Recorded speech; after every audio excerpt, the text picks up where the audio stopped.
December, and hope you had a good summer break, and looking forward to the work of the autumn. We'll go to agenda 1. Any apologies? No apologies. Second, declaration of interest. Members are reminded of the need to declare any personal and prejudicial interest in the business of today's meeting. If a member has a personal interest only, then they may proceed to take part in the debate and any vote. If a member has a personal and prejudicial interest, then they must depart the meeting for the time that matter is being discussed. If any member has a personal and prejudicial interest that they haven't previously declared, they'll also need to complete a declaration of interest form, which is available online. Thank you, Gary, for that. Does anybody want to declare an interest? No. Thank you. Urgent matters? No urgent matters. Right, 4, we'll go to the minutes of the meeting of the 27th of July, 21. First of all, for accuracy, page 7, 8, 9, 10, 11, and 12. For matters arising, page 7, page 8, page 9. Leader, just on. Yeah, Mark. Page 9, yeah, just on the Llangollen, the note that Councillor Tony Thomas brought up about the loading bay, and Councillor Feely brought it up, and it was supported by the lead member. Just any progress on that, because we know we had a lot of questions off residents on that, and it is in the minutes, please. Okay, thank you, Mark. Brian, would you like to respond to that? Yes, certainly, Leader. Yeah, the update on that is, as per the minutes, the officers got to work pretty quickly after the meeting and looked into the main point of discussion that was raised by Councillor Tony Thomas about recessing the bay outside the town hall in Castle Street. There was a meeting that was held on the High Street between Llangollen Asset Management Committee and the local members, and they did have an officer there from Denbighshire. That happened pretty quickly after the last cabinet meeting, and the result of that and other work that was carried out by other Denbighshire officers was that it was deemed that it was not feasible to put the recess bay totally recessed. And very briefly, the reasons for that: first and foremost, the tree that everyone's got a big interest and a lot of concern about. The roots of the tree. If you go to Llangollen and look round the base of the trunk of the tree, I think this might have been pointed out at the last cabinet meeting, that you can see that the pavings are raised a bit there, which are classic signs of tree roots, which we probably all know and acknowledge that. But there was an in-depth survey done, which showed that the roots were close to the surface. In some instances, roughly 150 mil, which is deemed not appropriate to carry out sort of work in those areas. It would have caused a problem potentially to the long-term longevity of the tree. So that's one of the reasons why the bay couldn't have been recessed. There were solutions that you could have looked at.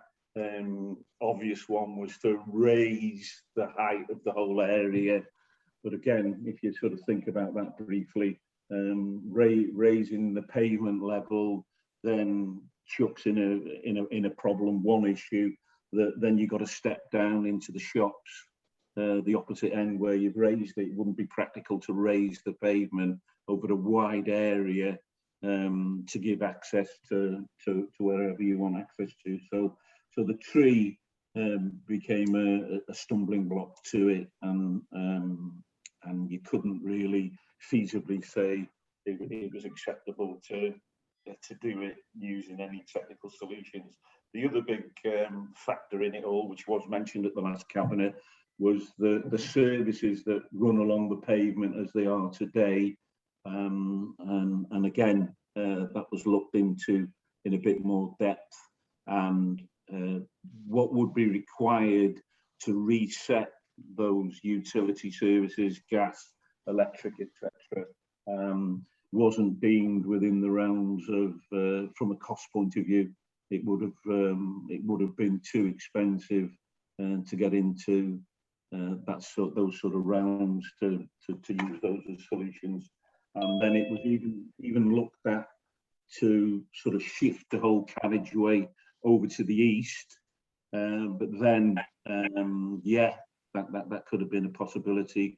But then straight away you were hit with, first of all, you'd be narrowing the pavement on the east side of Castle Street, which actually would have gone against the fundamentals of the scheme, one of which is, you know, widen the pavement, better pedestrian access, etc., etc. And actually it could have brought into the equation the actual grant, that if you narrow the pavement, you're not sticking to what some of the small print was in the grant. So I could carry on for quite a long time. That's the sort of high level reasons why the officers came back to me. We had a couple of meetings over it. They've got a bit, obviously a lot more detail underneath what I've said, by way of surveys, by way of pictorials of where cables are on the west side of Castle Street. And so the conclusion was that it would not be feasible to recess that bay totally in, as per the discussions we had further to the question from Councillor Tony Thomas. But at the end of the day, when you look at the whole big shooting match, we have compromised. I've got a comms message which I'll be polishing up after cabinet, and that'll be released later on today. We did compromise in a lot of areas. That was included at the last cabinet meeting. The actual loading bay on Castle Street, we have compromised there. It will be a loading bay. It will be a pop and shop facility, 30 minutes. So we've done a lot. This request was just a little bit too far. Not going to please everybody, I accept that. But at the end of the day, it's a good project. We've made the right decision to go with it. And in the majority of cases, people, residents, businesses, the benefits outweigh any of what people might see as the downsides. Okay. Thank you for that. Yeah, thank you, Brian. That's clear, and I'm really pleased that officers and yourself did look at haste with the suggestion from Tony on that, and your answer was pretty clear on that it wasn't feasible. So that should suffice for today on this particular item. Are you okay with that, Mark? Okay, thank you. We'll continue. Page 11, matters arising in a minute. Page 11. Meirig yma. Meirig, yeah. Diolch yn fawr iawn. Ar tudalen 11, a diolch i chi barchus arweinydd, ddari'ch chi ddweud fasach chi'n edrych i mewn i'r peth oeddwn ni wedi godi y sylw yn y canol y fan, y paragraff bach ynglyn â y Senedd. Be oedd y canlyniadau? Did just ehangu ar hwnna, please, fi Meirig, beth ti'n dweud paragraff? Ia, ar tudalen 11, Yeah. mae bwlet 1 yn y pen y dudalen. Nesa ydi, lleisiodd y cynghorydd Meirig Davies ei gefnogaeth i'r cynllun.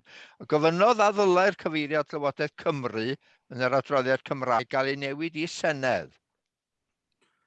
A fach chi ddeud fysa chi'n edrych i mewn o? Wel, dwi ddim wedi edrych i fewn o, ond dwi'n siŵr mae'r ateb i hwnna'n reit hawdd. Sy'n ni'n meddwl, Meirig, na Senedd ydi o rwan yn de. A ddyle bod ni'n ystyried hwnna i bob adroddiad sy'n cael ei rhoi ger bron y cyngor. Diolch yn fawr iawn. Mae'r sylwadau wedi wneud, ond dwi'n mwyn Gary os ti eisiau ymateb i hwnna hefyd. Wel, mae yna wahaniaeth rhwng y Senedd a'r Llywodraeth. Mae'r Senedd ydy'r corff sydd yn wneud y gyfraith, a'r llywodraeth sydd yn gweinyddu. So mae yna wahaniaeth a na i checio y cyd-testun lle mae'r geiriau Llywodraeth Cymru wedi cael ei defnyddio, ond mae yna wahaniaeth rhwng y Senedd a'r Llywodraeth. Diolch yn fawr Gary, diolch Mr Arweinydd, mae hynny ddigon clir. Neu adal yn nilo da Gareth. Diolch i ti, am hwnna Meirig. OK, tudalen 11, page 11 and page 12. OK, will someone propose that they're correct, please? Second it. Everybody in agreement? Nobody against? OK, thank you. Right, we'll go to agenda item 5, strategy for the prevention and detection of fraud, corruption and bribery and the fraud response plan. Julian, please. Chair, just before I start on that report, I was a little bit slow on urgent items, being able to find my raise hand button, and I'm not sure whether this is appropriate or not, and I'm sure Gary will tell me that if it's not. It's just that I heard that this morning the very sad news that Edna Pomeroy, who many members will know through work with the member area groups, very sadly has passed away. I just thought that the cabinet should acknowledge that and pass on their best wishes to her family. Yeah, I'll second that. I agree, Julian. That's fine. Thank you, Julian, for highlighting that to us. We all knew Edna, didn't we? She was President's Officer for Denbighshire. She worked closely with us and all the mags, I think. Yeah, she did. Brilliant, very friendly person, and it is very, very sad news. And thank you, Julian, for reminding us of that. Okay, so thank you, Chair, for that. So the paper in front of you today covers a couple of points in relation to fraud, corruption, and bribery. As I'm sure you're all aware, as a significant public body which has responsibility for a significant element of public purse spending, we have a clear responsibility to protect that funding. There were two documents in the pack today. There's an updated strategy for prevention and detection of fraud, corruption and bribery. And the second element is what is essentially a new operational fraud response plan. It is important that we keep up to date with changes that go on. Unfortunately, people who do try to defraud, that technology moves on apace, and we need to make sure that we have our processes in place to deal with that. And thankfully, and hopefully I'm not tempting fate here, but thankfully there have, in Denbighshire, there have been very few instances over the years of fraud and the like. The documents that are in front of you also only form part of our Julian, you have to switch your screen off, please, Julian. It shouldn't be my end. Right, okay. I will turn it off, but we couldn't quite make out what you were saying, so we'll try the screen off for the time being. Okay. Okay, that's a surprise, seeing as I'm now upgraded my signal, but there we go. How far back do you want me to go? Just a sentence. Okay. These documents form part of a wider counter-fraud framework and need to be read in conjunction with our code of conduct, financial regulations, and whistleblowing policies. And together they represent a valuable tool for management in being able to deal with any allegations along these lines. The documents have been based upon the Fighting Fraud and Corruption Locally 2020 document, which was guidance issued to all local authorities. So we've obviously taken that into account in redrafting the documentation that we have. And sets out our requirements. But of course, this isn't just about detecting and investigating events after the fact, but the intention is that we should be proactive in terms of deterring any occurrences as well. The fraud response plan, which is the second document in the pack, is designed to bring together a number of existing policies and also provide alignment with our already existing HR policies. So the two documents, Appendix 1 is the strategy. So it outlines our objectives, the measures we'll take, responsibilities within the organisation. And I'm not going to go through it in any great detail. I'm sure you may have some questions, and I've got Gary and Lisa Lovegrove here if there's anything technical. And Appendix 2 is the response plan, which, as I say, is quite a detailed methodology for responding and dealing with any allegations when made. These papers have been to Governance and Audit a few weeks ago, and whilst it strictly speaking doesn't have to come to Cabinet for approval, it was felt that in order to raise the profile, it should come to our executive body, which is in Denbighshire's case is Cabinet, in order as an awareness raising issue. So that is why it's in front of you today. I think that's probably, as way of an introduction, all I wanted to say, Leader. I don't know whether Gary or Lisa wanted to add anything that I've missed or correct anything that I've said in error. And then we'll go to questions. I think Gary's okay. Lisa, did you want to add anything? I think that was a really good introduction. I think all I could add really is that it's coming here as well, because a key part of counter-fraud arrangements is setting the right culture throughout the organisation, and part of that obviously is setting the tone at the top, which obviously you can't get much higher. So so yourselves really to set that tone in terms of the high ethical standards that the council has to apply during its as part of its behaviours. I think that's all I could add really. Happy to take any questions. Yeah, thank you for that. And I totally agree that we need to raise the awareness in terms of this particular item. I do have a couple of questions before I just open up the page 15, the wellbeing impact.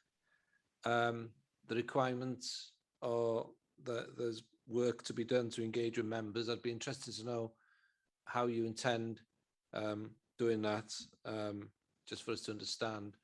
And also, I think there was another one on page 30 in terms of external. I can understand how you can manage things internally and create the culture within the organisation. How do you monitor and evaluate the impact of the strategy on external partners? I'm just interested to know what that entails. So it's just two questions from me on that, please. Okay, thank you, Leader. I'll try and make an effort on the stab at the first one, and Lisa can or Gary can pick up on that. I'll pass it across to officers for the second one, if that's okay.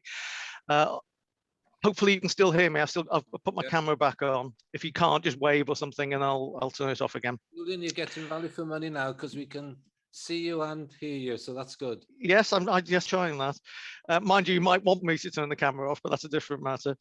In terms of members, as I say, it obviously went to Governance and Audit and has come to Cabinet today, and all members have access to both. So in that respect, all members have. Julian. Okay, no. Sorry, Julian, can't hear. Yeah, okay, I can't understand this, but never mind. As I say, all members have access to the papers, so we should see all that. I'm quite happy, if it's felt appropriate, to send out the documents, if approved today, to all members after this meeting to highlight that. But apart from that, it would probably be that as long as they're aware, should they need to utilise it. I think that's probably the involvement from members. But I don't know whether Gary or Lisa would like to add to the member part of it. And in terms of working with partners, I will hand that over to officers, please, to answer. Thank you, Julian. I'm looking to Gary or Lisa. Lisa? I think the plan is for the strategy and the fraud response plan to be published on the website, so they'll be accessible there. First of all, in terms of staff, it's setting up e-learning module, whether that will be added onto the existing whistleblowing. But I'm not sure whether e-learning has that been able to be rolled out to members yet. If not, I think it'd be worthwhile putting on a session that members can join in and just provide an awareness raising on it, particularly with the following the elections next year. Will be a worthwhile session for people to understand their roles in line with the strategy. The second question is a good one in terms of partners and how we monitor what goes on there.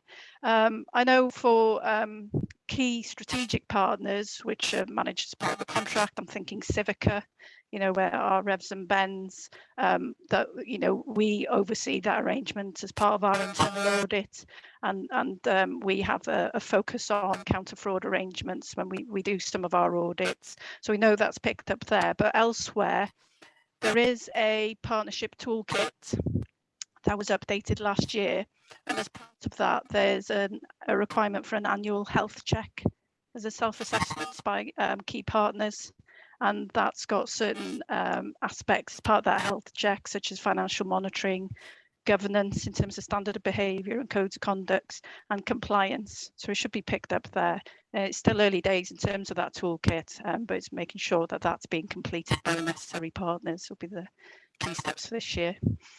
Okay, that's good. Did you want to add to that? Thank you, Lisa, for that. No, I just think in terms of the strategy generally and the engagement with members and officers, as you've heard, we think we have good controls, but you can never be complacent. You've always got to be vigilant. In terms of e-learning for members, that's still a work in progress, but progress is being made. And I agree with Lisa that in the new council, this is one of the things that we want to raise awareness of early on for the new members. And what members really need to know is that there is a strategy, there is a plan, and if they have any suspicions or concerns, they can go to that plan and they know who to contact. Okay, that's clear. Thank you. I'll open up questions now from cabinet members on this. Mark? Leader, please. Yeah, I'll turn the camera off just in case. Yeah, so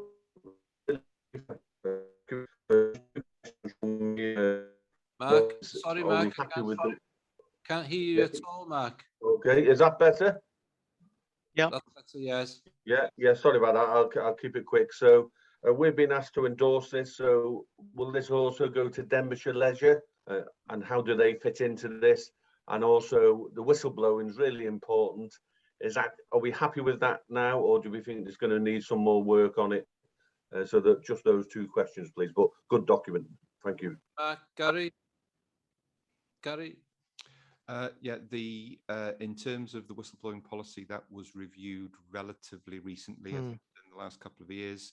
And we provide a report annually to the Governance and Audit Committee on the operation of the whistleblowing policy, the number of any concerns there are that have been raised over the previous period, and as well whether there are any themes or issues arising across the council that would be a cause for concern. Over recent years, the numbers have been relatively low, and there haven't been, if you like, thematic issues that have arisen from those. But we have been promoting the whistleblowing policy. So, it's really important that if people have a concern, they know that they can raise it, and they know that it's going to be dealt with appropriately. And, we'd encourage people who feel that there's something wrong to be able to do that.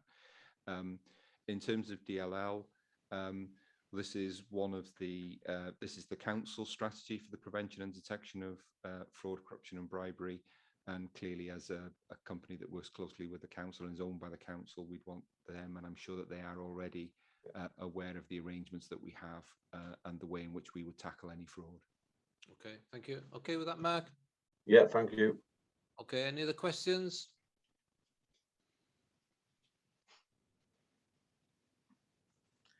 No, I can't see any hands up. No. Fine. Any questions from non-cabinet members? No. Okay. Thank you. Julian, can you come to the recommendation, please? Yes, I can, Chair.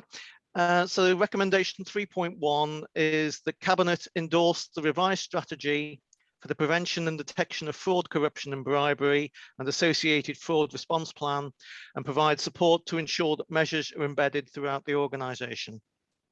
Thank you, Julian. That's been moved. Someone second that? Thank you, Mark. Everybody in agreement? Is there anybody against? I can't see the screen, so I'm assuming everybody is for that. Okay, thank you. That's been passed. Agenda item 6, Annual Treasury Management Reports 2020-21. Julian? Okay, I don't know whether to tempt fate and leave the camera on or take it off. I'll take it off as probably the easiest to be on the safe side. This chair is our regular update on Treasury management for 2020-2021. The main document contained within Appendix 1 to your report and gives, as usual, some general background on the economic environment. We then go through covering our borrowing activity over the last 12-month period. And you'll see that in net terms that we essentially had £8 million of debt that matured during the course of the year. We have undertaken some temporary borrowing, which we usually do. We are, as I think I've reported in previous reports to this, a borrowing authority. A few years back we used to borrow from ourselves, but now we are an externally borrowing authority. The average rate you'll see of our borrowing has increased slightly over the last 12 months from 3.82% to 3.95%. The report then covers areas of about investment, who we can invest with, who our approved counterparties are. And again, I would just like to reinforce what I've said in previous reports. We focus very much on, with all our investments, primarily on the security. So how secure are the counterparties that we use? Then liquidity, how quickly we can get it back, and only then would we consider yield. And again, I know this is a bit of a broken record, but I think it is important to highlight that the yields we've been getting for some considerable time are essentially non-existent. The next section is a confirmation that we have complied with all of the performance indicators that we set for ourselves during the course of the year, and that we can confirm that probably follows on quite well from the last paper, that no money laundering activity went on either during the course of the year. Annex B to the report actually lists the performance indicators in detail, and I'll only highlight a couple of those, but I'm sure there may well be questions, but ones that the members always tend to need to focus on is the number 2, which is the ratio of borrowing to revenue costs, which is essentially how much of our annual revenue budget we have tied up in servicing debt. And you'll see on the in the table there that on the general account, that's currently around about 6.65%, and on the HRA 35.9%. That's obviously higher because part of the role of the rental income that we get from the HRA is to reinvest in the works that we're carrying out. We are well within the capital financing requirements, authorised limit and operational boundary that we set and is set each year by council in February time. And the final one I just wanted to highlight was number 6, which is just a breakdown of when our loans actually mature. And you'll see that most of our loans mature over 10 years in the future. and on a rolling basis, our advisors obviously give us advice in terms of reprofiling that to make sure that no single amount, heavy amount falls due in any one year that would put pressure on the budget. And then finally, Annex C is one that probably everybody, including myself, probably needs to have a look at, and that's the glossary. Because if there's any one area of work where there are a lot of highly technical terms and abbreviations, treasury management is probably the area. So that's the glossary of what's actually being referred to in the document, if anybody's not sure. I think that's probably all I needed to highlight as an introduction, Leader. I don't know whether Steve's got anything he wanted to elaborate on. I'm sure he will have. Okay, check. Yeah, no, not really. You've covered everything as usual, Julian. The only thing to point out is that, you know, this report is around giving you assurance that we're keeping within our limits, keeping within the prudential indicators that we've agreed. It's quite a slimmed down report. I just give you an overall, the idea is to give you an overall assurance around our treasury management activity. And I think, you know, answer any questions on the report. Thank you, Chair. Okay, thank you both for that. I'll open up for questions from members. I can't see any hands raised. Shout, Brian. Yeah, thanks, Leader. Yeah, just a question for Steve. You might think it's a bit mischievous, this, but it's not. What's your general overall feeling, Steve, about treasury management going forward? Can you give us a gauge feeling about it, how you feel, how it might go, outside factors that might affect it? What's your gut feeling on it all, Steve?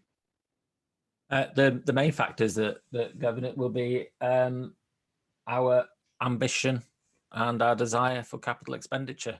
You know, we're a borrowing authority, so we don't have any investment decisions to make. So basically, you know, our treasury management is, as Julian has said, is around making sure our cash flow is covered. And that's obviously day-to-day decisions to make sure that we have enough money in the bank account to pay for wages and to pay our suppliers on the dates that goes out. And we don't have any spare cash that for sort of investment. So really the treasury management decisions are around the funding our capital ambitions. As I did a presentation to council briefing before the recess, which sort of sets out some of our thinking around that and developing a medium-term capital strategy, which will impact on our borrowing, and that's the balance that we'll need to strike. As far as things such as interest rates, you know, there is no, we have regular meetings with Arlen Close. There is no sign particularly of any increase in bank interest rates going forward. I think you've all probably, as much as I have, seen the things in the press, obviously that the inflation figures might increase, but the actual bank interest rate is to do with the economy. And unless we see, you know, a bubble, another, you know, the heating up of the economy, which isn't to do with just COVID coming back, not COVID coming back, the economy recovering from COVID, which obviously means inflation and big growth figures, but those are sort of temporary, and that's getting us back to normal. So there isn't anything underlying that would impact those 1%, low bank interest rates, which means the borrowing rates will be low going forward, which is you know, why the UK government is borrowing for capital purposes still. And then it's an assessment then for Cabinet, for Council, to make that decision along with advice from senior officers around what is affordable for us to keep up with the capital needs of the Council and our projects that we might just want to deliver, and what we think is affordable. And Julian, you know, pointed out that important ratio, the non-HRA ratio, and the reason why we split out, well, obviously we have statutory reporting guidance, which means we have to split it out apart from anything else. But the important thing is with the non-HRA ratio compared to the HRA ratio, and you'll see that the gearing's a lot more on it's 2.1, page 62 of the report. For HRA, that borrowing is backed up by the income from tenants, so the gearing is a lot higher, so therefore you can borrow a lot more because you've got a fixed income that is definitely coming in. With the local authority, the non-HRA, obviously we're reliant on local government settlements and council tax levels mainly. Obviously we have fees and charges as well, but it's mainly government funding and the council tax that funds us, and that can go up as well as down, as we've known over the last 10 to 15 years. So it's not quite as secure as the HRA funding. So that's that 6.65% figure. That's the one we look at really, because that's the you can look at it as if, you know, for your own finances, where you know, how much do you want to actually spend on paying back your loans, including interest, and how much do you want to pay on day-to-day expenditure, and that's the equivalent of that calculation for us as a council. How much are we paying for past decisions, and how much are we actually paying for delivering services on a day-to-day basis for the current residents? And it's a balance, because we do need to spend money on capital, otherwise, you know, the roads fall to pieces, etc. So, you know, it is a balance. We do need to spend on capital, and those are the sorts of discussions that will need to be had over the next 6 to 12 months. Okay, Steve, thank you for that. Okay with that, Brian? Yeah. Yeah, fine. I picked up on that little highway word there, Steve, but we'll pick that up again. So I can use the word comfortable then, Steve. You're comfortable. Is that the right word I can use? I'm never you know, I don't know what to say about that. Big word from the finance word comfortable. They're always using that in the financial word comfortable. Well, there you go. Okay, currently content might be a phrase. Yeah. All right. Thank you, Steve. Yeah, thank you.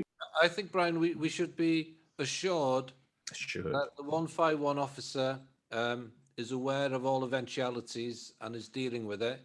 And I think it's a fine line between ambition and dealing with pressures. And we've always been an ambitious authority. We've pushed the boundaries of what we could be achieving, but we're also aware of emerging pressures. And from my perspective, I think we need to be really clear about the impact of Brexit, be them positive or negative. The COVID, we're seeing issues with the gas supplies now and the impact that will have. When furlough goes, what does that have on the economy? There's a lot of things in there which are not necessarily in our control. But I think as members, we should be assured that our monitoring or finance officer and monitoring officer, but finance officer is well aware of the challenges that we face. So I think it's a really good report, I would say. Okay, Mark, would you like to come in, please?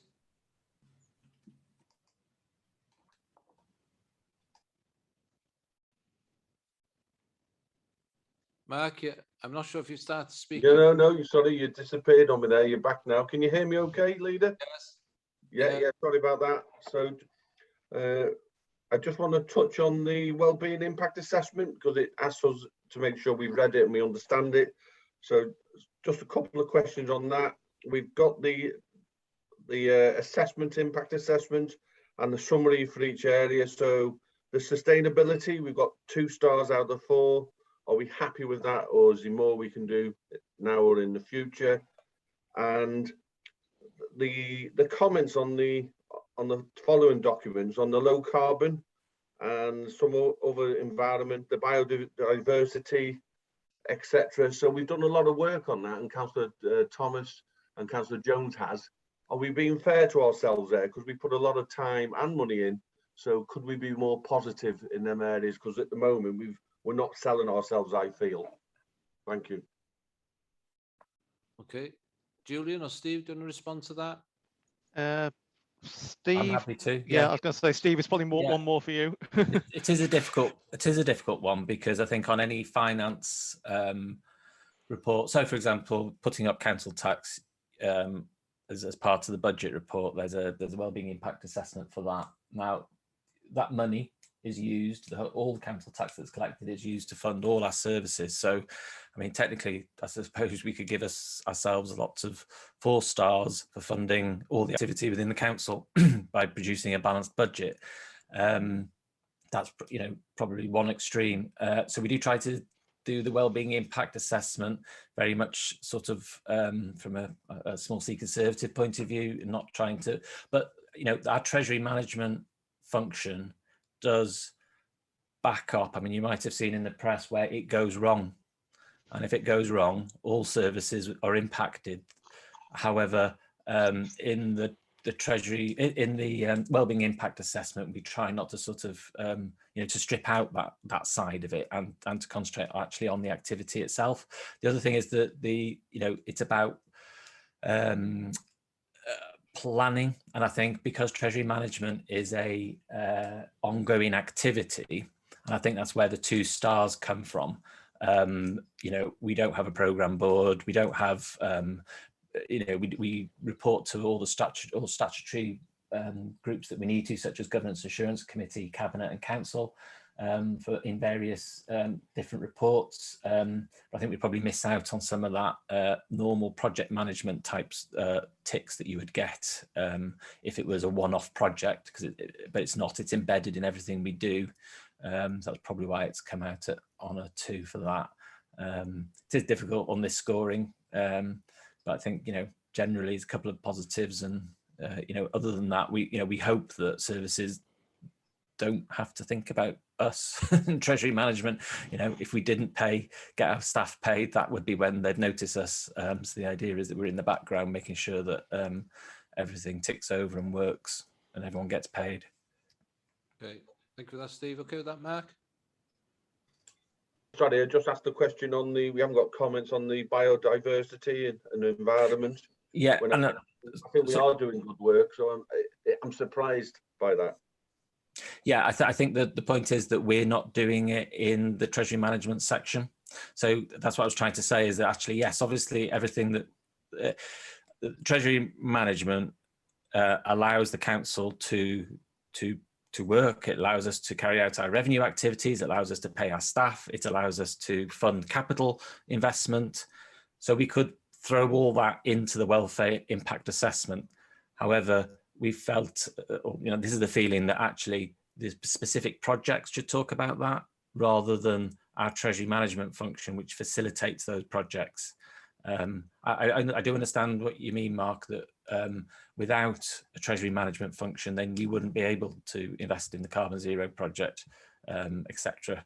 And you know, I'm proud of the role that finance plays in facilitating those projects. But yeah, that's just the balance we've struck. I do take your point there. Okay.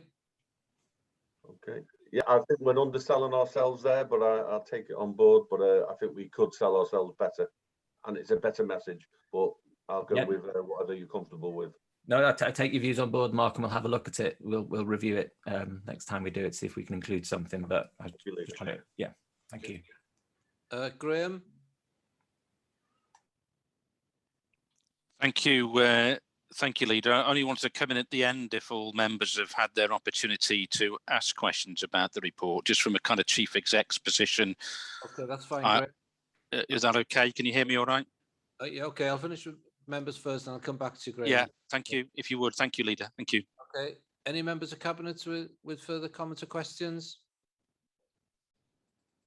I can't see any hands raised. Okay. Are there any non-Cabinet members? No. Okay. Thank you, Graham. The floor is yours. Diolch, Leader. Thank you. Just a quick word. I think you discussed there about kind of capital decisions, and I think that's important. As Steve says, we get that balance right. And you've said, and others have said, we've also got a new corporate plan that we'll be starting to work towards. So that'll be interesting around are what we want to invest in there in terms of capital. And, you know, my advice would be to retain our ambition, but of course it must be affordable, clearly. And we must ensure that we fund our core functions and associated pressures, as you've said. So there's always that balancing act for us in terms of wanting to invest, particularly in some capital schemes and retaining ambition, but also understanding we've got some core functions that we do need to ensure we fund appropriately, particularly where there's some pressures, etc. So that will come out in the wash over the coming weeks and months, I'm sure, particularly with the new corporate plan. So there'll be some interesting work there. The only other thing I want to say, Leader, if I can, it's an excellent report that we've got in front of us. It's really clear. I think we're lucky that we've got Steve and Julian, our 151 and lead member for finance. We've got two excellent people there, officer and member, who work really closely together. And that's obviously part of my mantra. Really important that the heads of service and senior responsible officers work really closely with our lead members. And I know that happens with Steve and Julian, so that's an excellent place to start from. And they always give me full confidence, and I always feel really assured when I look at these budget reports and the way they're presented, because they clearly work really well together and know their stuff. So in that terms of assurance, which is what this report is really seeking at the end of the day, I certainly as Chief Exec take a lot of comfort and a lot of assurance from the work that Julian and Steve and all the team, of course, put into the work that behind the scenes. So I just wanted to say that. Thank you, Leader Dale. Thank you. Yeah, thank you for that, Graham, and I would second that as well. Really good team efforts on this one. I don't see any more comments or questions, so Julian, can you come to the recommendation, please? I'll try it with the camera on. The recommendation 3.1, that members note the performance of the Council's Treasury Management function during 2020-21 and its compliance with the required prudential indicators as reported in the annual Treasury Management Report in Appendix 1. And 3.2, that the Cabinet confirms that it has read, understood and taken account of the Wellbeing Impact Assessment in Appendix 2 as part of its consideration. And I'm very glad Mark has read it. Okay, that's been moved. Someone second that? I'll second that. Thank you, Brian. Everybody in agreement? Nobody against? Okay, thank you for that. That's been moved. Agenda item 7.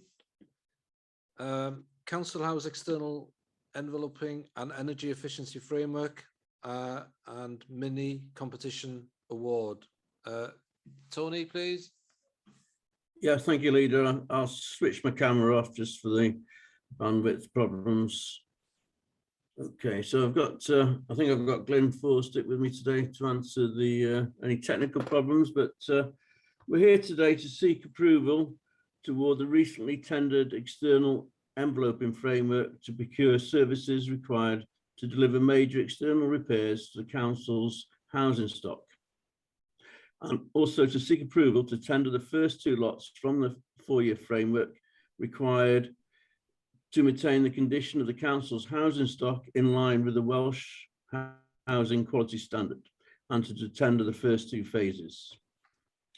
So a little bit of background stuff. Denbighshire Housing, we have about 3,400 properties.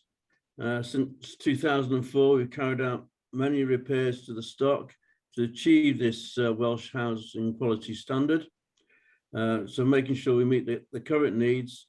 And this year they have revised their standards, so we're looking to meet their future needs for this Welsh Housing Qualified Standard. It's they've increased a lot of things. Last year, Welsh Government launched what was called the Optimised Retrofit Programme, ORP. This is quite a significant programme. The idea includes facilities of enhanced energy efficiency and off-grid energy solutions. In the last round, Denbighshire obtained £2 million in grant funding and delivered a programme of retrofit installations to 55 properties in Melodon. The next 4-year programme will deliver to other areas of housing stock. The new framework will deliver significant community benefits to local economies, apprentices and training opportunities. There's 2 lots this year. The first lot of 50 properties is going to be in Ridwin Drive, Rhyl, and there will be a further 50 hard to heat properties across several areas in the county. Each lot is at £1 million, and with this ORP funding, it will take the project over 2 million, which hence we require cabinet approval. So we're meeting the corporate priorities, increasing energy efficiency of the housing stock, and our housing priority that everyone is supported to live in homes that meet their needs. Okay, I'll pass over to Glyn if he's available to give us some further detail, please. Hi, Tony. Hi, Chair. Sorry, it's already Glyn, unfortunately, off sick today. Can everyone hear me? Glenn, that's not very clear. I'm sorry about that. I don't know what's going on today. Sorry, that was Dave. That was Dave Laurie. Laurie. He was saying that Glyn's actually off sick at the moment, but he's he broke up quite badly there, Dave. Okay, so is that any better? Yeah, that's better, Dave. Yeah. Yeah. Okay. Yeah. Thanks for that, Tony. Yeah. In essence, this is just a request for Cabinet to approve us letting a 4-year framework for capital works to our housing stock. I think it's asking for not just that, but in the first instance to forego the 5-day call-in period for scrutiny, because we'd like to get the lot 1 tender out as quickly as possible. We are a little bit behind with it. I must say, I think that's not desperate. I'm sure we could make up the time somewhere else if we absolutely needed to, but it's included in the recommendation. The second recommendation is that should we receive retrofit funding from Welsh Government, which we have applied for, we would like to include that in the initial tenders. And if the funding comes through, we're asking that should the contract value go over £2 million, then instead of it needing to come back to Cabinet, the decision is delegated to Steve Gadd, being the Head of Finance and Property, in consultation with Gary, Julian, to allow us to crack on and basically get on with the works. We've only received the Welsh Government application forms today. If last year is anything to go by, we should receive a decision towards the end of October, but we can't unfortunately hang on with our capital works programme because we just wouldn't get the enveloping scheme done. Sorry, just to explain a bit, we're going out to tender on our capital works, which is enveloping schemes, new roofs, new render, new fascia boards, gutters and things like that. The retrofit funding would allow us to install PV panels on the roofs, battery storage, inverters, and additional external wall insulation. I think we're fairly confident we'll get it, but until we actually get the decision, we will be we're tied really to the original specification, which we anticipate coming out at around 1 million. If we get the retrofit funding, it's probably going to double that, so there is a chance that it would go over the £2 million threshold for Cabinet approval. I'll be quiet now. I think I've probably babbled on enough, but if anyone has any queries or questions, then I'm more than happy to try and respond. Just thank you, Dave. Just on that, is that as referred to in recommendation 3.3, is it? Yes. Yeah, that's fine. Okay, that's clear. That's good. Thank you. Okay, Julian? I think Bobby was first, actually, Hugh. Sorry, Bobby? Okay, thank you. I've got no problem with the recommendations, and well done on what, you know, it's jolly good what's been done already with regard to our housing.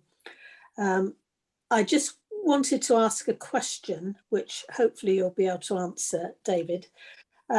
When there is either a row of houses or a block of flats, whatever, where it's interspersed with council properties and private properties. I'm thinking of one particular block of flats which looks amazing.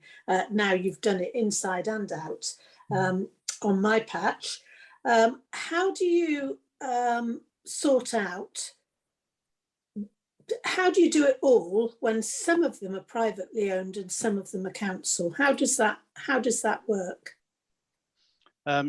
Generally, we will only do our council-owned houses. That's what we get the funding for.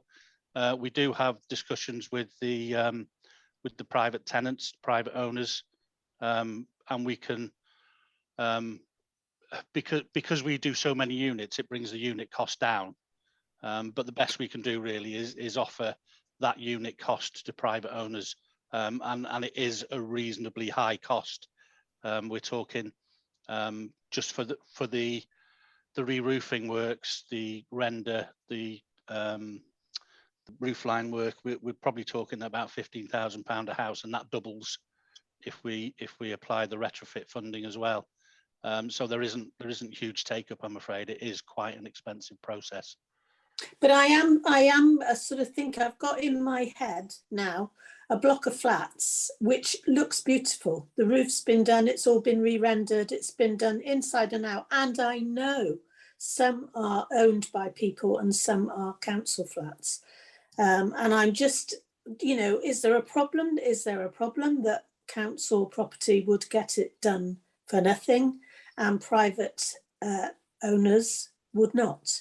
I think with flats, with blocks of flats, we have a landlord's responsibility to make repairs to the external envelope anyway.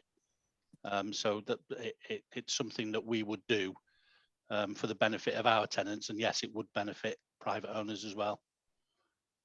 Oh, good. Okay. All right. Thank you. Okay, thanks, Bobby. Julian? Yes, I mean the works that were carried out in Melodon look really good, and I look forward to the next tranche being rolled out. I was just so I fully support the recommendations. My only question, I suppose, to Dave is you're asking. I know you say it's not desperate, but you would prefer to have the lot one without the call-in period. I was just wondering why it was just lot one and not lot two. Is it because lot two is more dependent on the external funding? Essentially, yes. Yeah. We want to get lot one out as soon as we can. Lot two would predominantly be subject to the Welsh Government funding. Yeah. Okay, that's fine. Okay, thank you. Any other, Brian?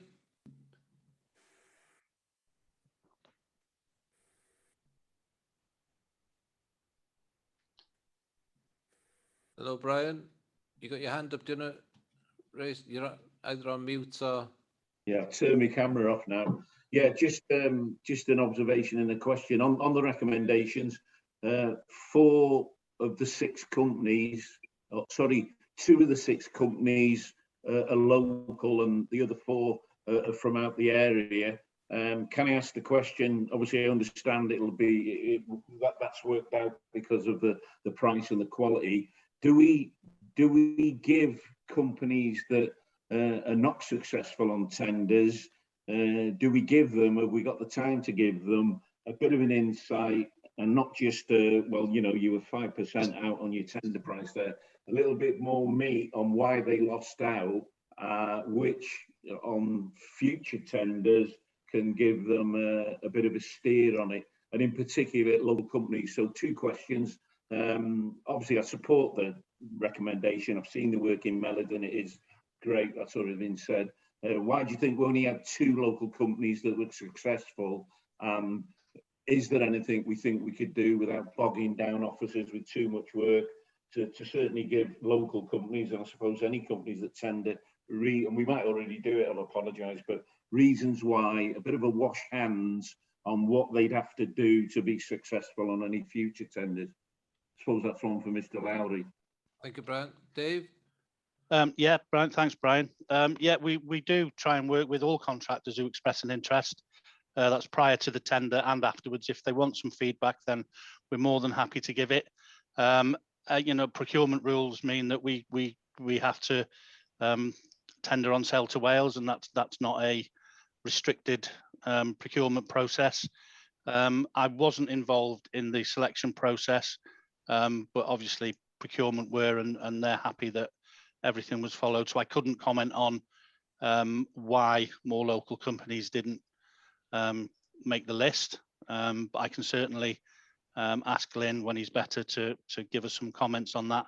But certainly more than happy to work with contractors from anywhere in terms of how they might have a better chance of getting on the list. But we do work with Business Wales during the tender process.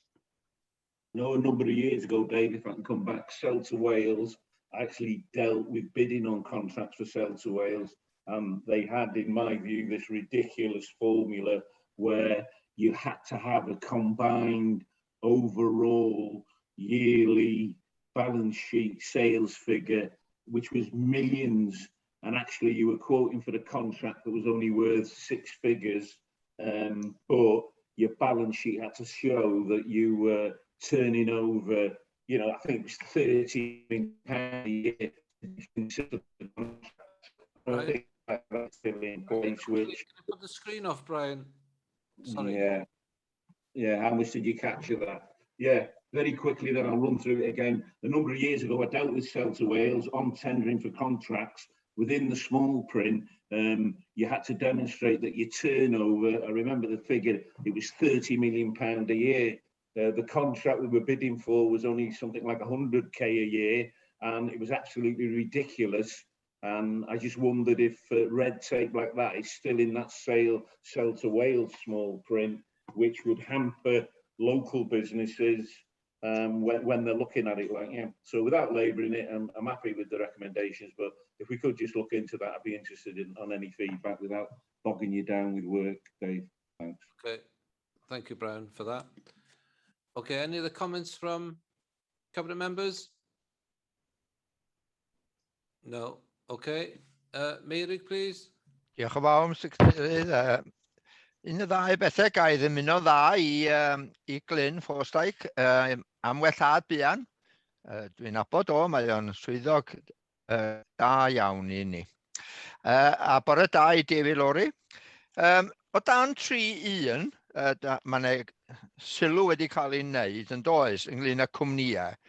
Ond gyda cwmnïau mawr fe mae Llywodraeth ganolog wedi gweld yn torri fyny ac yn mynd allan o arian ac yn rhedeg allan o fusnes, ydyn ni medru bod yn siŵr bod y cwmnïau da ni yn pigo arnyn nhw mor sawnd a hynny ac yn siŵr o beidio torri fyny cyn i'r contract ar ei orffen.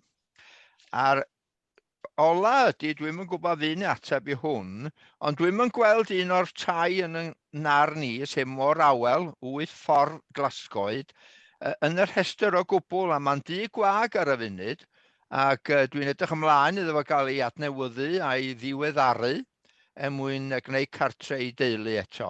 Diolch yn fawr, Mr Cadeirydd. Diolch, Meirig. Dave, could you answer the first question in terms of the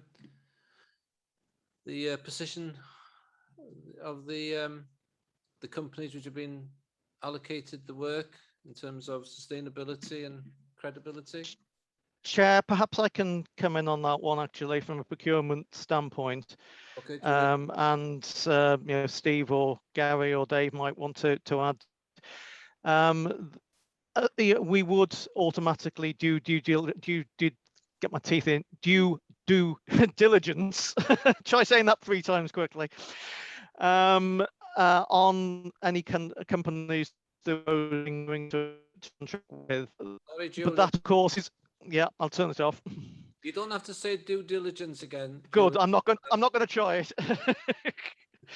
No, we do that as a matter of course. However, of course, it's only a snapshot in time, and in a lot of cases, particularly where we've seen historically with some of these larger firms that have gone, they've actually had a very sound balance sheet right up until the day when they've gone bust, because it's all a cash flow issue rather than an actual asset issue. So you can never say that something like that won't happen, but we do take all reasonable precautions that we can, in checking credit ratings and all the rest of it. But that only ever is a snapshot in time at the time that you're actually doing it, and isn't a guarantee, as they say, of future performance. Okay, thank you, Julian. A mae'r pwynt arall a ti codi, Meirig, yn rhywbeth lleol o fyrach sut ti'n wedi codi hwn efo'r swyddogion ymlaen, un ar tu yn dy ward di, lle. Okay? Cysylltu efo David, ia? Ia. Diolch am yr ymatebion. Diolch. Okay, any other comments? Yeah, Leader, if I may. Hugh, yes. I just want to get clarity, Dave, if I can, because there's examples of areas which obviously vacant houses are getting full refurbs and getting done, but there's also existing tenants who are only having sort of partial refurbs, which it's quite difficult when you've got 4 houses in the same street being completely gutted and done up, and existing tenants having to cope or make do with what they've got, some cases 20 odd years.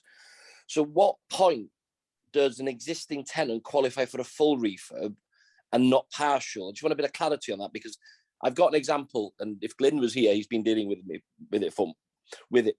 on it.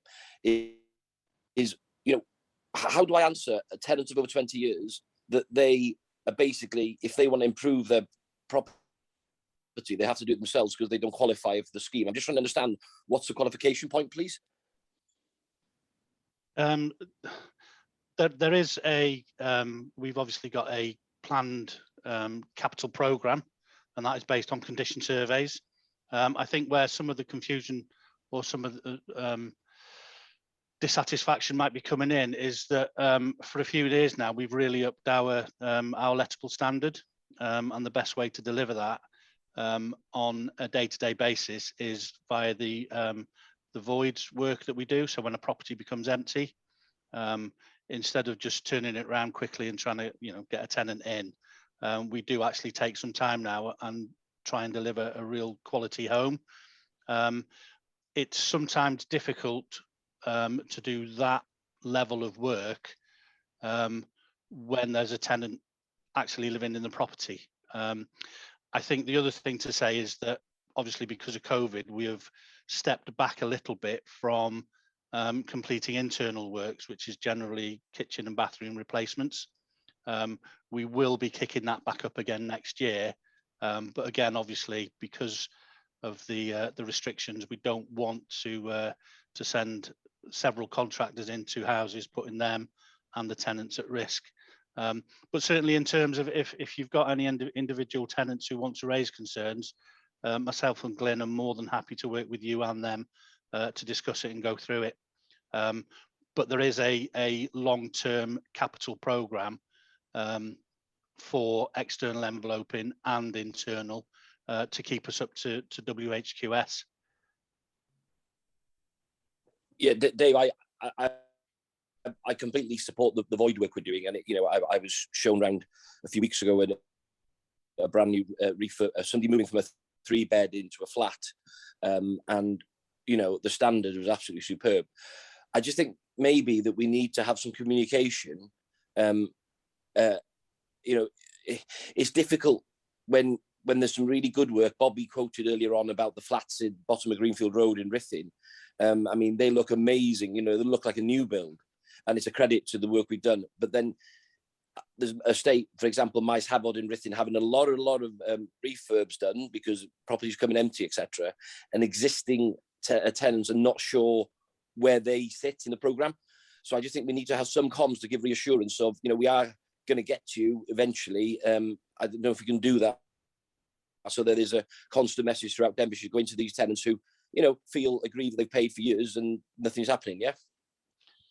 Yeah, that's fine. I think we can speak with Vicky Shenton and Jeff and start including things like that in the newsletter. We have a newsletter that goes to tenants. It is quite general, obviously, because it goes to the whole of Denbighshire. But yeah, if we can start at least giving some indication of what the programs might be, and maybe even if you're getting a lot of concerns raised by your tenants or your constituents, we could send something out on an area basis, so it's a little bit more specific. Yeah, I'd really appreciate that, Dave. Thanks. Okay. Okay, Anhel. Okay, no more comments on this? No. Okay, Tony, could you take us through recommendations, please? Yes, thank you, Leader. I will do. Apologies, as quite long, the recommendations, but I'll do my best. Recommendation 3.1, to award the framework contract to 6 contractors as detailed who were successful in fulfilling the required criteria following a recent tender exercise. I won't name them. 3.2, to tender the first 2 lots of the framework via mini competition this financial year on a price-only basis, given that all contractors have met the required quality criteria. Giving an exemption for the 5-day cooling period on lot 1 only immediately, and reduce further contract mobilization delays. 3.3, to delegate the decision to increase the contract values of lot 1 and lot 2 in the event of Welsh Government's optimised retrofit funding being successfully obtained, and if the revised contract value exceeds 2 million, to the Head of Finance and Property in consultation with the Monitoring Officer and Lead Member for Finance, Performance and Strategic Budgets. Thank you. Thank you, Tony. That's been moved. Someone second that. Bobby's. Happy to second. That's been said. Bobby seconded. Everybody in agreement with this? Oh, nobody against? Okay, that's been moved. Thank you, Tony, for that. We'll plod on. Agenda item 8, construction of 15 apartments for social rent at the DWYLL in Prestatyn contract award. Tony again, please. Yes, thank you, Leader. Again, I'll probably switch my video off this time a little bit longer. Okay, so this report summarises the process undertaken during the procurement exercise and recommends the award of the contract to appoint a principal contractor to construct 15 apartments for social rents at the DWYLL in Prestatyn. So we require today a decision to enable the contractor to be awarded the contract for the construction of these apartments. So a bit of background on this. Cabinet on December the 30th, 2019, that DCC appointed contractor notice with an estimated value. Then we were talking £4 million on the Sell to Wales procurement portal. There's a deadline of submission on the 2nd of March, which we slightly extended it for various firms to the 19th of April. 4 tenders were received. Scoring matrix was 70% on price, 30% on quality. Obviously, we have to take into account our corporate priorities, that everyone is supported to live in homes that meet their needs. This also delivers on climate and ecological change strategy adopted by the Council on the 23rd of February 2021. It's low carbon, renewable energy and heat technologies, avoiding hydrocarbons. So I think again, I've got Mark who will supply any technical details on this. So Mark, did you want to add anything to that, please? Thank you, Tony. Yes, just to say that this project's been a long time coming, and it's unfortunately was about ready to go out to tender just when the pandemic hit. So it's taken a long time to bring it to a situation where we've got a contract ready to be awarded. So it'll deliver 15 much needed apartments in Prestatyn, which will address the requirement for housing need for this particular group of tenants. And we've been fortunate in also receiving some funding from Welsh Government to help us deliver this scheme. So all in all, it's a very positive development in terms of delivering the housing programme. Okay, thank you.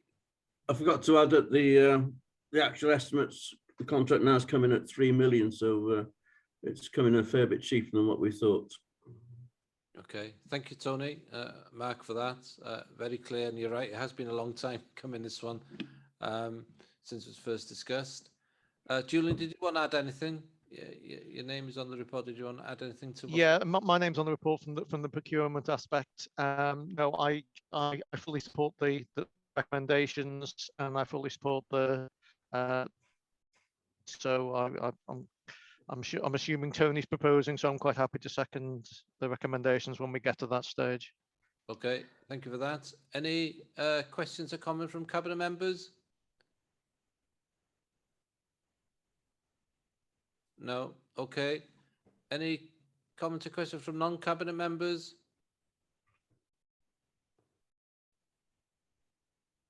No, I can't hear or see a hand up. That's fine. Tony, can you come to the recommendation, please? Yes, certainly, Leader. Recommendations 3.1, that Cabinet approve the award of a contract to this contractor as per the contract award recommendation report in Appendix 1.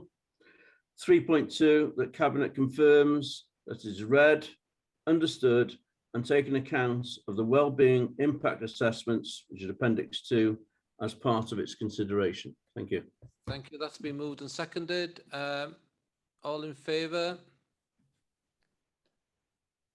Nobody against? Okay, that's been moved. Thank you, Tony, for that. Agenda item 9, finance reports. Julian?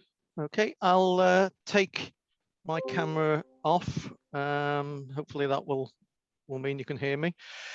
The regular monthly update here on our finance, revenue and capital. In terms of revenue, our forecast overspend for the year has increased slightly from around about 750,000 last month's report to 835,000 this month. In terms of the COVID funding streams, we're continuing to claim where appropriate from those Welsh Government funding sources. We've got claims outstanding at the moment for the first quarter in terms of increased expenditure for around about £2 million, and for loss of income of around about £1.9 million. Expenditure is still being incurred in terms of that. We would expect that as more and more areas go back to normal, if they, and which we hope that they will be shortly, then the claims for loss of income will gradually tail off over time. In terms of our corporate budgets, they're currently showing a break-even position.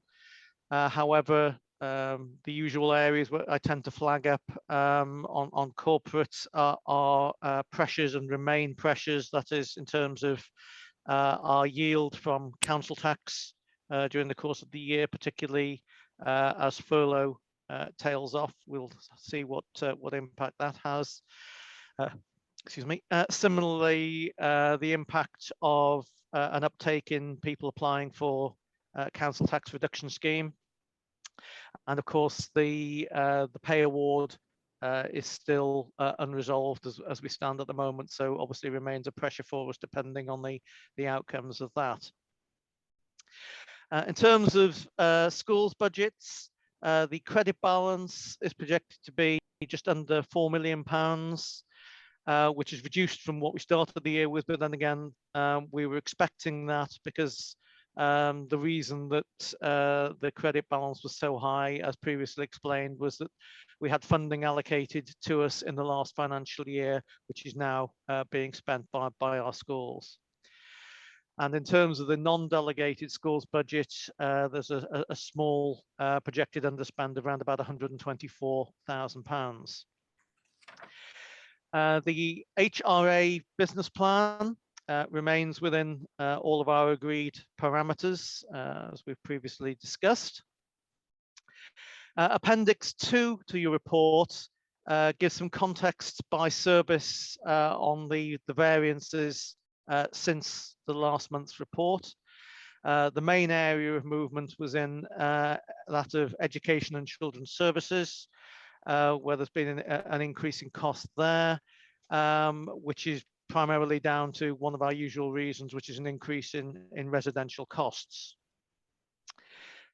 Turning to the capital projects, the significant major capital projects, the Queen's Building Schemes, a main contractor has now been appointed, and planning was approved by Planning Committee a couple of weeks ago.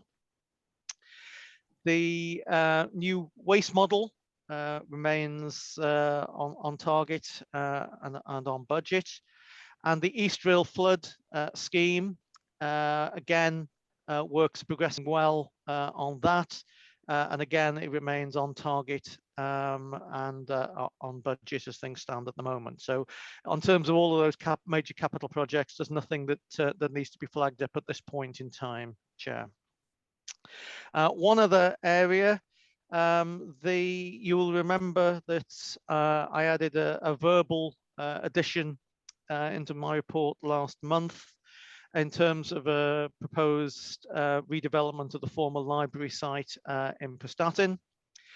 In order, I brought it as an urgent verbal item last time in order that we could start the tender process. But I did say I would bring back the Strategic Investment Group business plan for this project, and just to confirm that the formal letting of the tender will come back to Cabinet as well in November, I think it is, for that. So again, that is just to give you the background on that recommendation that we took verbally last time in principle. So I think that's probably, as an introduction, all I needed to say at this point. Steve, is there anything I've missed out or you want to give more detail on, please? The only thing I'd add is around the hardship fund, which I sort of briefly go into on page 114, and the claims that we're still going through the monthly process of expenditure claims and quarterly claims for loss of income. They're obviously, smaller than last year. You'd expect that. However, also Welsh Government. So we're coming to the end of the sort of the original announcement of funding regime for the first 6 months of the year, and we've put in the claim for September. Now we've had draft guidance of some changes to what will be eligible. So it's sort of almost a slow sort of weaning weaning us off the grant funding help. That's a good way to put it, Jim. Yeah, I think and some of it's fair enough. I don't disagree with any of the principles in it.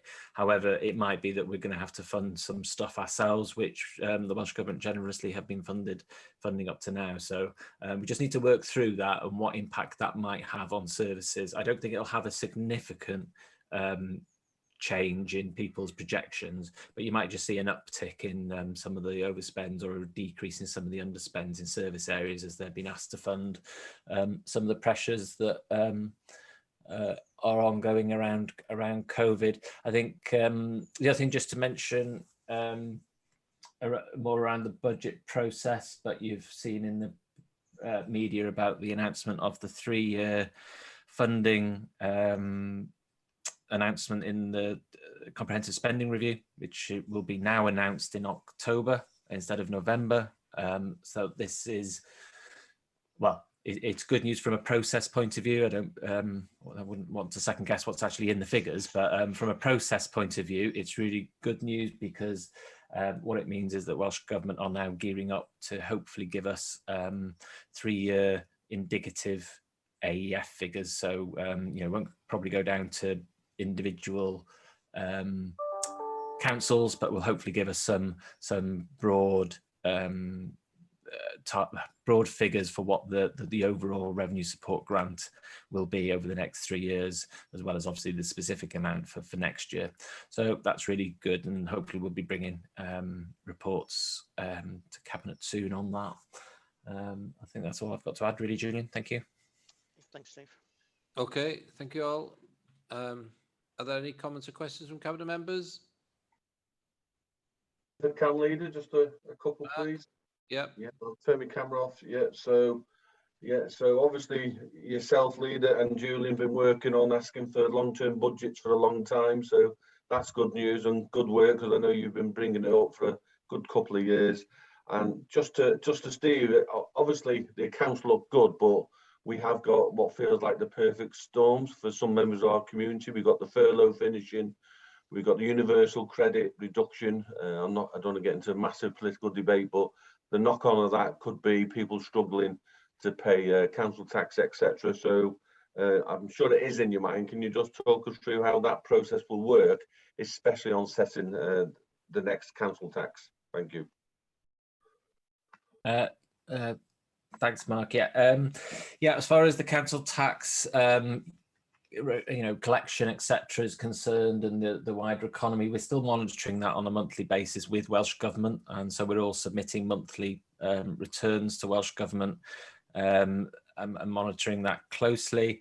You're right, we might be in a almost the calm before another storm. So we've had the storm, we've had a little bit of calm, and we might be heading into more choppy waters. Really hard to predict. And obviously this week's news is probably it probably means we're at the peak worry about it. But we've got robust plans and processes in place. As you know, we're going through trying to collect all the pressures from services to make sure we've got everything that we need to inform the medium-term financial plan. I have to say it's quite hard until we get, as you know, most of our funding, 75% of our funding comes from Welsh Government through the revenue support grant, or aggregate external finance as it's called.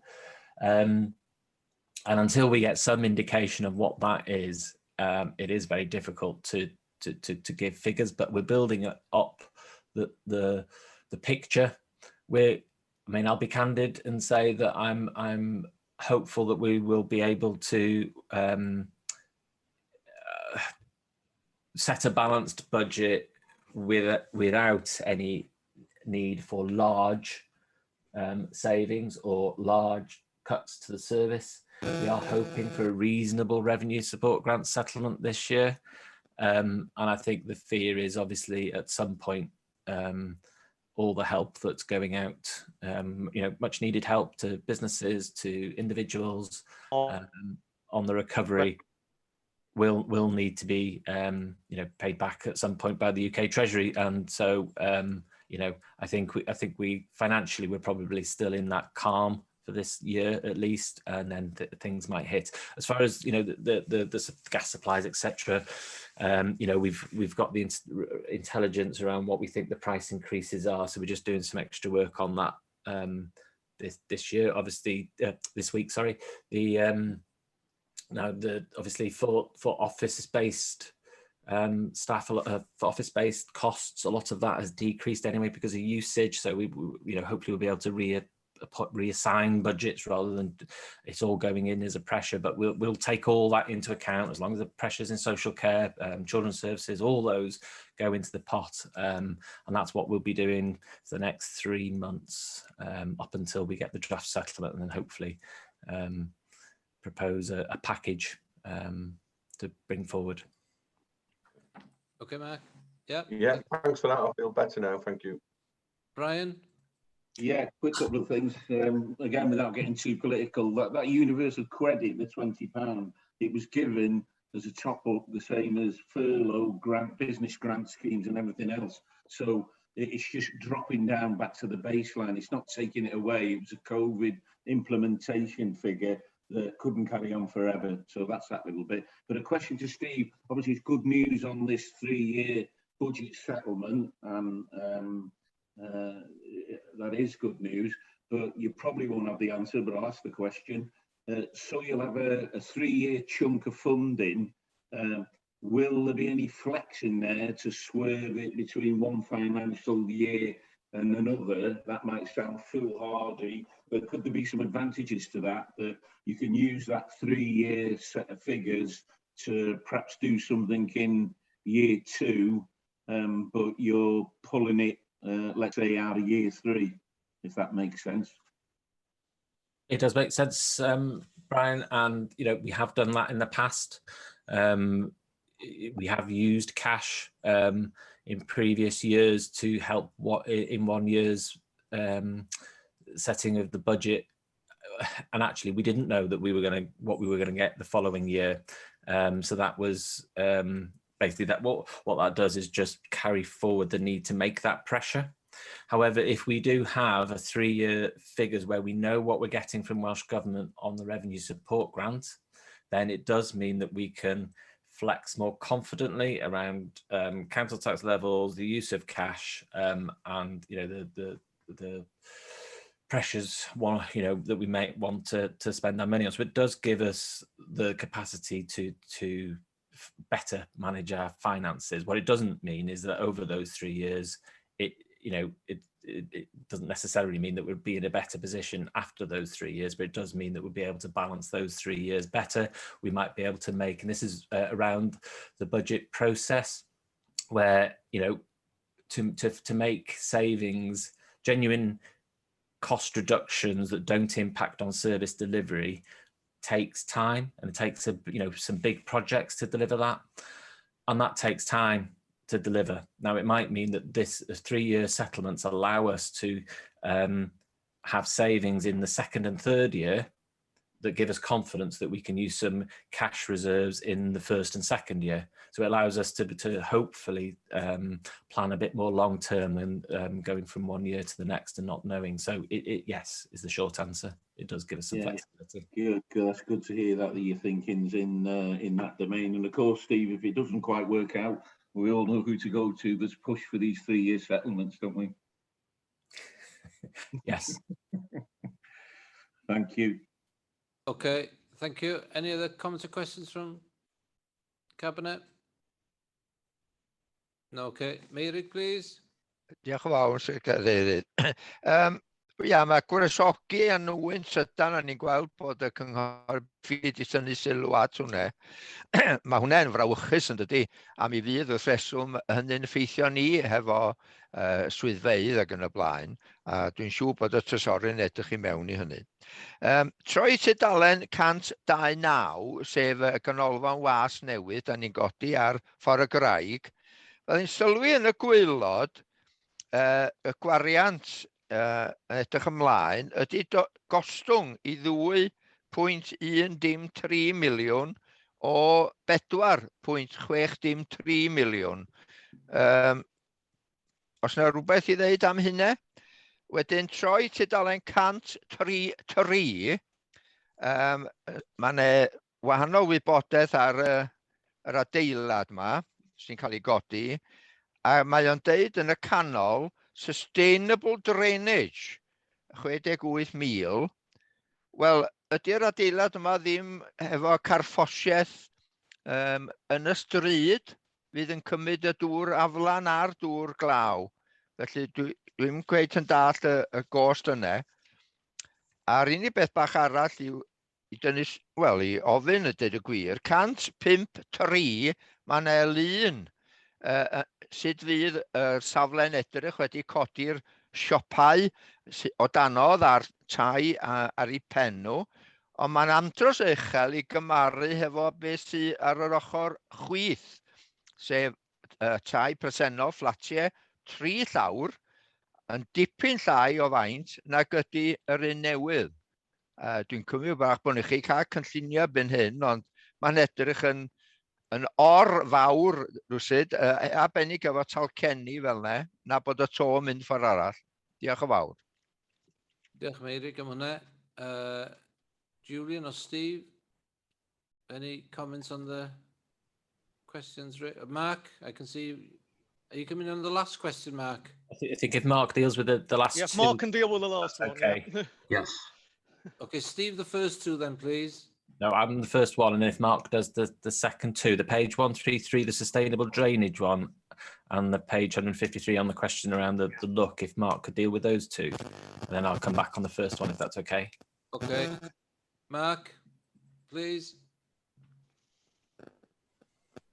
Yes, thank you, Leader. So the first one, sustainable drainage. I mean, clearly the existing building on the site was built in the 60s when standards were different.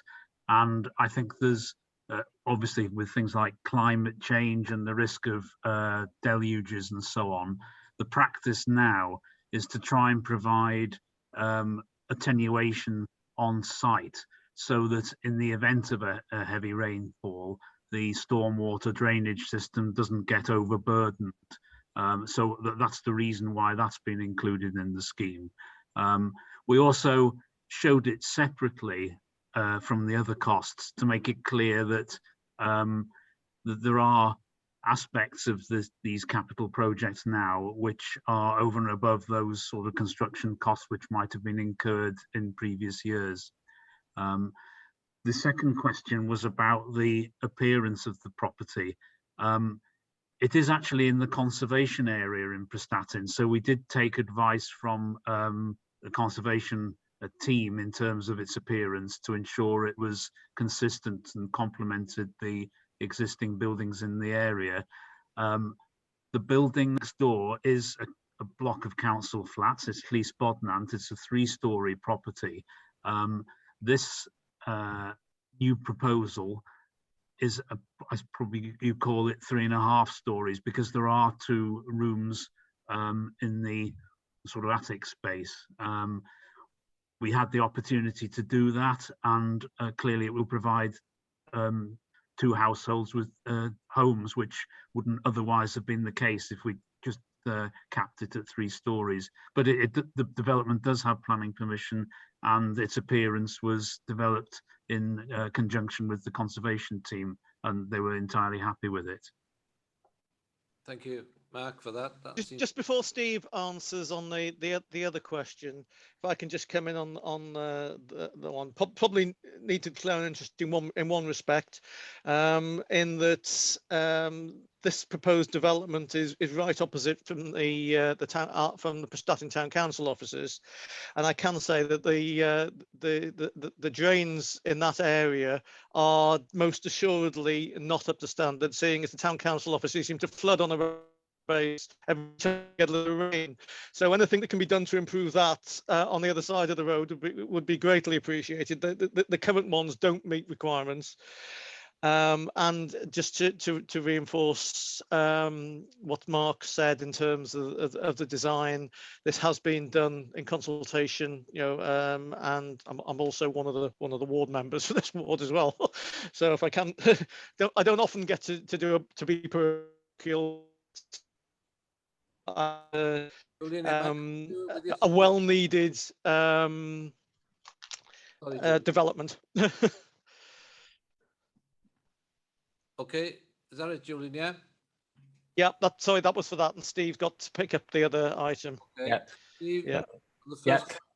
Yeah, on page 129, the waste service remodelling. I mean, Julie might want to come in afterwards, just because I know he tends the board. But it's to do with obviously there's been a delay to the project, as there has with a lot of capital projects. But we're sort of picking up the pace on all of these projects now. We're still in the phase 1 enabling works phase. So that's around, you know, groundworks, that sorts of thing. And we're yet to go out to tender to appoint the contract for the phase 2. So it's around the phasing of the spend, really. We're confident that all the spend will be incurred within, you know, grant guidelines, and the project is still on course. So yeah, I mean, there's strong governance arrangements in place around this project, including, you know, a project board, and they report regularly from a financial point of view, and obviously that's what you can see in that report. But there are no worries that well, I suppose there's worries, concerns, but there's no major worries that this project won't be completed on time. Thank you, Steve. That's clear. I know Brian might want to come in, but just to reaffirm, on projects of this size and complexity, there are always reprofiling of the spend patterns, and that has happened indeed on this project. But it is just to confirm that what I said in my introduction, that that there are no significant concerns about the project being able to be delivered within the funding envelope which is available to us. I don't know whether Brian might want to add something more specific. Yeah, thanks, Julian. Yeah, in answer to Councillor Merrick Lloyd Davis's question, and Steve just mentioned it, we have these regular board meetings, waste board meetings, and there's a number of stakeholders as part of that board from across the council. I think we're on to board meeting number, it's up around the 50 mark now, Merrick. So the governance is in there, and the safety valve which Cabinet put in place many moons ago now, as long as the bottom line figure is showing a 500k saving on the project, we're carrying on moving forward with the project, and that figure that is still there on the books, if you like, that we are going to achieve that. From those days when Cabinet made that recommendation, and it was back in the days of the previous Section 151 officer, we have in fact expanded the project without going into too much detail, and it's more a business development project there now that's going to create lots of jobs, etc, etc. It's a much bigger project than what it was in 2018 when we first started talking about it. So the governance is there, the costs are being looked at constantly, all the elements around the project are getting reviewed on a monthly basis, and we're heading down to deliver that model in early 23. Thank you, Leader. Thank you for that. Iawn, Meirig, ti wedi cael atebion o ti'n okay? Wel, maen nhw'n gymleth tu hwn, deud y gwir. Chwbl o'n i'n ofyn oedd, am bod y ffigwr yn llai, focus in the expenditure 2.103, mae'r ffigurau wedi newid ers tro blaen, expenditure to date yn 3.272, yn lle, a wedi mynd i fyny wan i 3.472. Estimated remaining spend 1.53, mae di dod lawr o 4.23. A wedyn mae gen ni future estimate 8.928, mae di mynd i fyny i 11. Ac eto mae'r ffigwr yn y gwylod yn dipyn llai. Dwi'n cweith yn dallt ydw i. Oce, dwi'n siŵr bod yna eglurhad sy'n ôl sut mae'r ffigur yna newid. Dwi'n gwybod, dwi'n eisiau mynd i manylion bellach efo hwnna, wrach fysa Brian neu Julian? Yeah, I mean, I think the thing to focus on is what the overall cost of the project is, and the overall cost of the project is still within the envelope that we were working with. All multi-year projects inevitably will have an element of reprofiling. We thought we'd spend X amount in year one, some of it will slip into year two, and so on. We obviously are in receipt of a significant amount of external grant funding, which has its own conditions with regards to that. So sometimes we have to spend grant funding first before we spend our own funding on projects and the like. So as I say, the reprofiling has taken place and probably will take place again going forward. But I think we need to just focus on what the actual bottom line is for the cost of the project over the 3 or 4 years, however long it's actually been, as to how much the overall cost of the project is. Yeah, that's yeah.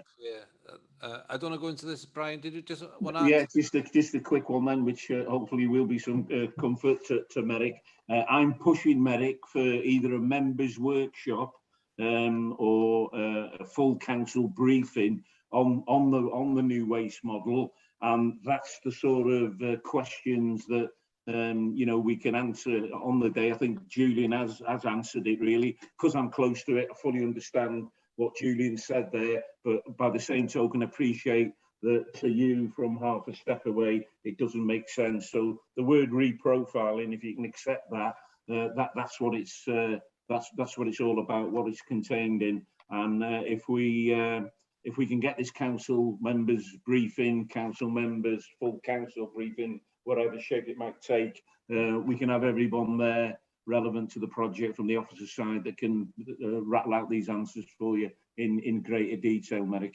Thank you, Okay. Lead. That's good. Diolch yn fawr iawn. Diolch yn fawr. Okay, we'll move on. Julian, can you come to the recommendation, please? Yep, by all means. 3.1, the members note the budgets set for 21-22 and progress against the agreed strategy. And 3.2, the members approve the business case for the development of the former Prestatyn Library site as recommended by Strategic Investment Group as per section 6.7 and appendices 5 and 6. Okay, that's been moved. Someone second that? Mark has seconded that. Is everybody in agreement with the recommendation? Nobody against? Okay, that's been moved. Thank you. We'll move swiftly on to agenda item 10. Gary, please, could you take us through this? Yes, just to inform members of a couple of changes to the forward work programme since it was published. The October agenda, I'm informed that the 2 reports at the top of there, 1 and 2, the replacement LDP reports, have been asked to be removed from the October agenda. I don't have yet a replacement date for those. We're awaiting a replacement date.